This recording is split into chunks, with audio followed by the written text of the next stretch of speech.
Hello అందరికీ welcome back. నేను lily. And ఈరోజు మన స్టోర్లో నేను ఒక సింపుల్ ప్యాటర్న్ బ్లౌజ్ అయితే స్టిచ్ చేస్తున్నాను. ఇది వచ్చేసి చాలా ఓల్డ్ ప్యాటర్నే, బట్ ప్యాటర్న్స్ అనేవి ఇప్పుడు మళ్ళీ ట్రెండింగ్లో ఉన్నాయి కదా. సో ఈ ప్యాటర్న్ ఎలా ఉందో నాకు కమెంట్లో చెప్పండి. ఇది వచ్చేసి క్రష్ మోడల్ శారీనండి. ఇది బ్లౌజ్ కూడా crush type, self blouse and light border ఇచ్చారు ఫ్లవర్స్ టైప్. నేను ఆ బార్డర్ తీసి ప్యాటర్న్ అయితే పెట్టడం జరిగింది. అండ్ బార్డర్ కూడా అటు ఇటు పైపింగ్ వేసి అయితే వేసాను, ఎందుకంటే ప్యాటర్న్స్ అంటే సేమ్ కలర్ ఉన్నప్పుడు ఏమీ అర్థం కావడం లేదు, ఏం ప్యాటర్న్ పెట్టాలి ఎలా పెట్టాలి అని. ఇది వచ్చేసి ఒక 10 years బ్యాక్ వచ్చిన ప్యాటర్నే. ఆల్రెడీ ఇలాంటివి చాలా కుట్టేసామన్నమాట అప్పుడు.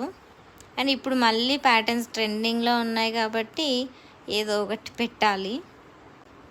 అండ్ మరి ఈ ప్యాటర్న్ నచ్చిన వాళ్ళు కమెంట్లో చెప్పండి. అండ్ ఇది ఫినిషింగ్, పైపింగ్, ఫ్రంట్ నెక్, ఇవన్నీ ఫినిషింగ్ ఎలా ఉందో ఒకసారి నాకు కమెంట్లో చెప్పండి. Thank you for watching. Please subscribe my channel. ఫ్యామిలీకి, ఫ్రెండ్స్కి షేర్ చేయండి.